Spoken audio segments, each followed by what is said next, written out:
नमस्ते एवरीवन। आज पढ़ेंगे अपन chapter third ecology and human future. Chapter third देखेंगे अपन आज इकोलॉजी एंड ह्यूमन फ्यूचर्स। प्राचीन समय से ही मनुष्य का इकोलॉजी के साथ घनिष्ठ संबंध रहा है, यानी कि मनुष्य का प्राचीन काल से ही इकोलॉजी के साथ घनिष्ठ संबंध रहा है। किंतु वर्तमान में मनुष्य द्वारा किए जा रहे क्रियाकलापों के प्रभाव से इकोलॉजी का क्षेत्र अपेक्षाकृत संकुचित होता जा रहा है। संकुचित होता जा रहा है क्योंकि मनुष्य ने क्या किया, इकोलॉजी को नुकसान पहुंचाना स्टार्ट कर दिया है कि मनुष्य की क्रियाकलापों की वजह से, जैसे कि औद्योगिकरण, जनसंख्या वृद्धि, शहरीकरण, उपजाऊ मृदा क्षेत्र में कमी, प्राकृतिक समुदायों के परिवर्तन में मनुष्य की जो भूमिका होती है, तो इन सभी से एक प्रकार से इकोलॉजी पर प्रभाव देखने को मिल रहा है। इन सभी कारणों से इकोलॉजी कम होती जा रही है। तो इसमें फर्स्ट देखिए अपन प्रभाव कहेंगी औद्योगिकीकरण। औद्योगिकीकरण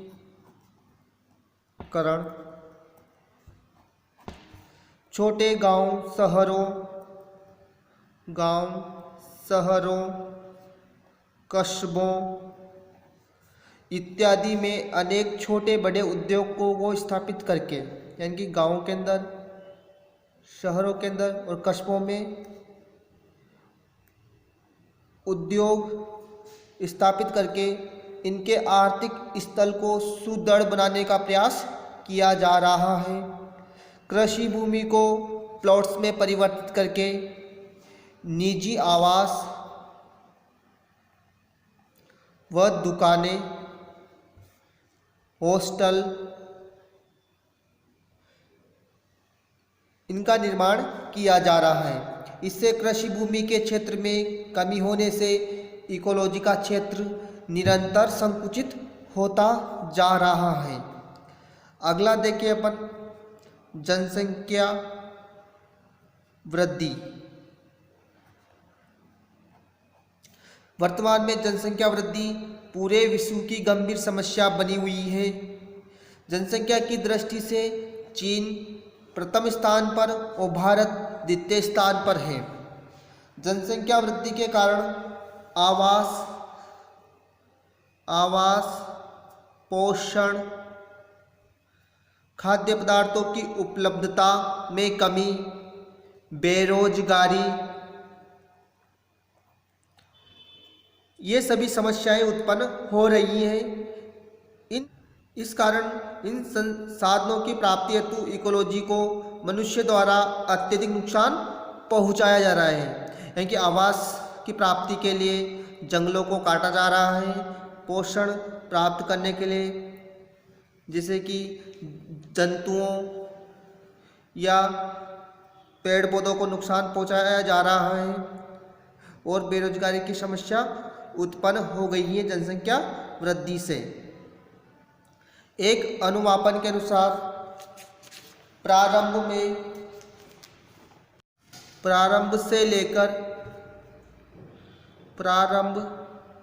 से लेकर 1921 तक जितनी जनसंख्या थी उतनी वृद्धि अगले 50 वर्षों अर्थात 1971 तक ज्ञात की गई है। वर्तमान में जनसंख्या में तीव्र गति से वृद्धि जारी है। वर्तमान में भारत की जनसंख्या लगभग 1 अरब 23 करोड़ से भी ज़्यादा जनसंख्या भारत में निवास करती है। जनसंख्या वृद्धि के कारण फर्स्ट देखिए अपन अशिक्षा व अज्ञानता भी एक जनसंख्या वृद्धि का कारण है। दूसरा देखिए अपन मनोरंजन के साधनों की कमी। अगला देखिए रोजगार के साधनों का अभाव। रोजगार के साधनों का अभाव। सामाजिक कुरीतियां जैसे बाल विवाह। सामाजिक कुरीतियां, बाल विवाह। वंशवाद की परंपरा।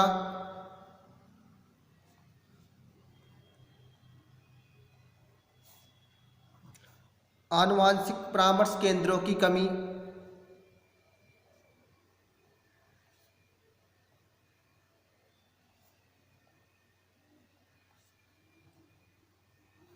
इन सभी कारणों की वजह से जनसंख्या वृद्धि तीव्रता से हो रही है। जनसंख्या वृद्धि को रोकने के उपाय। रोकने के उपाय अनिवार्य शिक्षा उपलब्ध कराकर सर्वांगीण विकास करते हुए। अनिवार्य शिक्षा प्रदान करना और अनिवार्य शिक्षा प्रदान करने से सर्वांगीण विकास करते हुए। सामाजिक कुरीतियों पर प्रतिबंध लगाकर। सामाजिक कुरीतियों जैसे बाल विवाह, इन सभी पर प्रतिबंध लगाकर सरकार द्वारा एक निश्चित आयु निर्धारित करके, जैसे सरकार ने निश्चित आयु निर्धारित कर रखी है लड़कियों की 18 वर्ष, लड़कों की 21 वर्ष, लेकिन अभी भी कुछ समाज के अंदर सामाजिक कुरीतियां जिंदा हैं, जिसकी वजह से उन समाज में बाल विवाह जैसी प्रथाएं आज भी प्रचलित हैं। वंशवाद की परंपरा को रोककर। वंशवाद की परंपरा को रोककर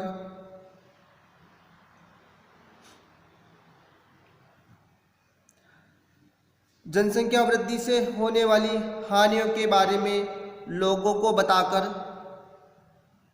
जनसंख्या वृद्धि से होने वाली हानियों के बारे में लोगों को बताकर आनुवांशिक परामर्श केंद्रों की स्थापना करके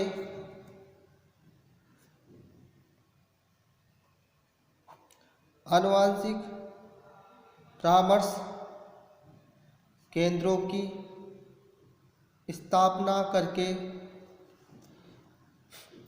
अगला देखिए अपन कारण शहरीकरण। शहरीकरण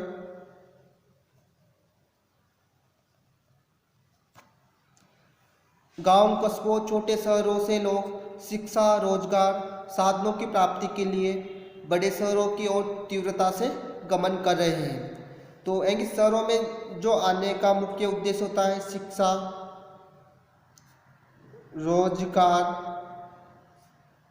तो इनकी वजह से लोग शहरों की ओर पलायन कर रहे हैं, जिसके कारण शहरों में आवास की समस्या, बिजली, पानी इत्यादि इन की समस्याएं उत्पन्न होने लगी हैं। खाद्य पदार्थों की अपर्याप्तता के कारण मिलावट, फूड पॉइजनिंग इत्यादि समस्या उत्पन्न हो रही है। बढ़ती जनसंख्या के कारण फॉरेस्ट, कृषि भूमि के क्षेत्र में कमी, पॉल्यूशन की समस्या अधिक होने से इकोलॉजी का क्षेत्र संकुचित होता जा रहा है। मनुष्य द्वारा उपयोग में लाए जाने वाले सुख सुविधा के साधन जैसे कि एसी, फ्रिज, यातायात के साधन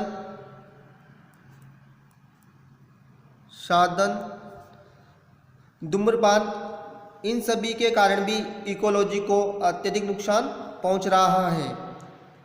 अगला देखिए अपन उपजाऊ मृदा क्षेत्र में कमी। उपजाऊ मृदा क्षेत्र में कमी, बढ़ते हुए शहरीकरण,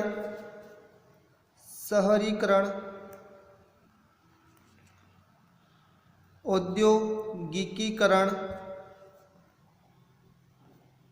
के कारण आवास, रोजगार की समस्या के समाधान हेतु कृषि भूमि के क्षेत्र के स्वरूप को परिवर्तित करके इन पर बहुमंजिला इमारतें, फैक्ट्रीज बनाई जा रही हैं, जिससे मृदा क्षेत्र में कमी के कारण फॉरेस्ट का क्षेत्र संकुचित होने से इकोलॉजी असंतुलित हो रही है। तापमान, CO2 के बढ़ने की समस्या उत्पन्न हो रही है। यानी कि उपजाऊ मृदा क्षेत्र में कमी, यानी कि इसकी जगह बहुमंजिला इमारतें, फैक्ट्रीज, इन सभी का निर्माण होने से उपजाऊ मृदा क्षेत्र में कमी देखी जा रही है। बात करें अपन अगला कारण, प्राकृतिक समुदायों के परिवर्तन में मनुष्य की भूमिका।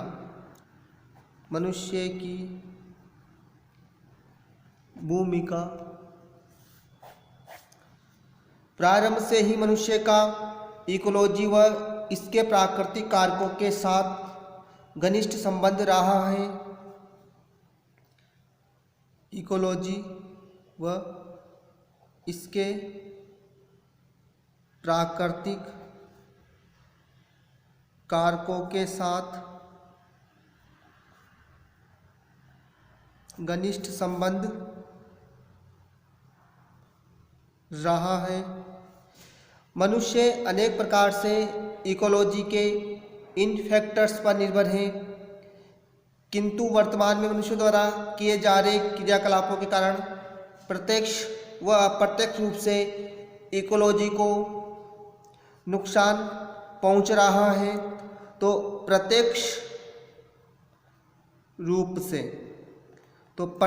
इकोलॉजी को किस प्रकार नुकसान पहुंच रहा है, तो देखते हैं अपन फर्स्ट खनन।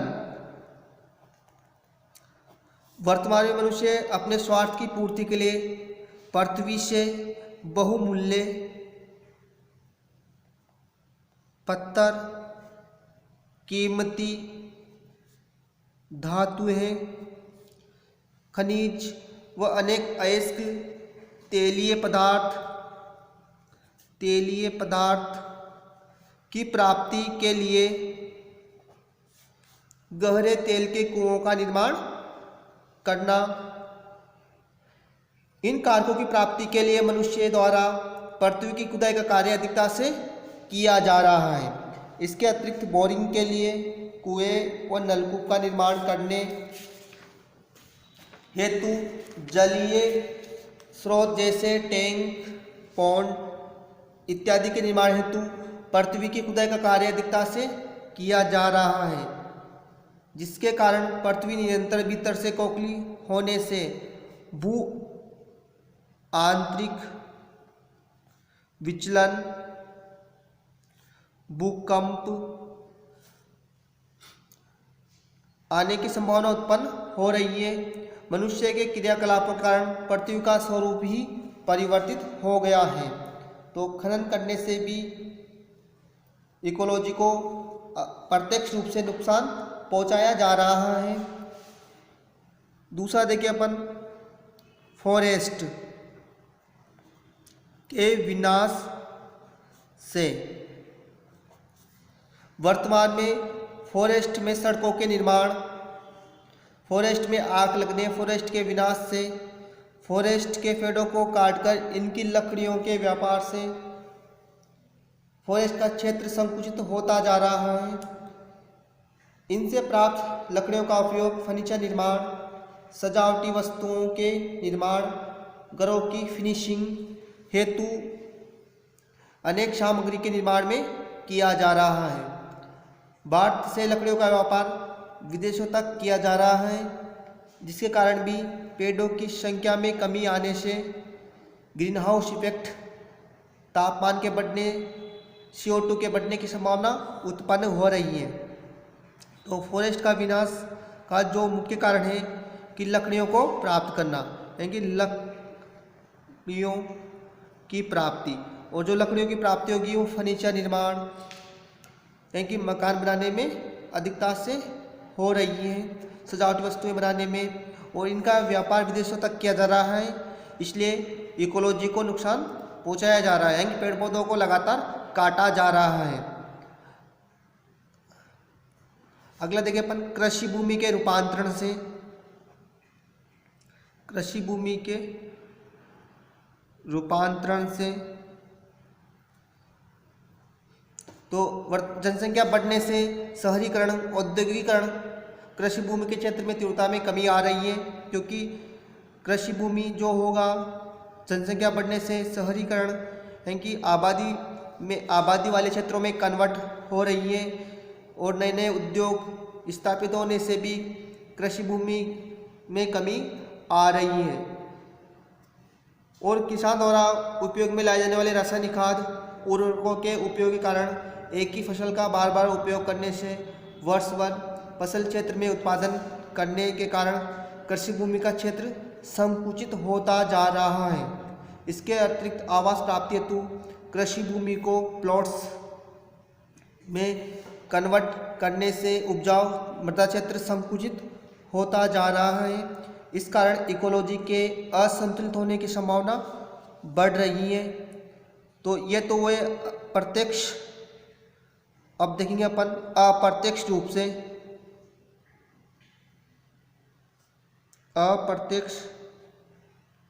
से मनुष्य द्वारा अप्रत्यक्ष रूप से इकोलॉजी को भी नुकसान पहुंचाया जाता है। तो बात करें अपन जैसे परमाणुवीय विस्फोट, दूसरा देखिए अपन यातायात के साधनों के उपयोग से, यातायात के साधनों के उपयोग से,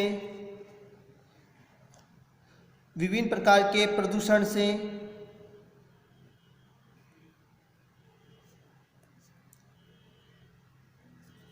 अगला देखिए अपन जनसंख्या वृद्धि से। तो इन सभी से भी अप्रत्यक्ष रूप से इकोलॉजी पर प्रभाव देखने को मिल रहा है। तो इनकी डिटेल्स आप लिख सकते हो, इतना मैंने बता दिया आपको।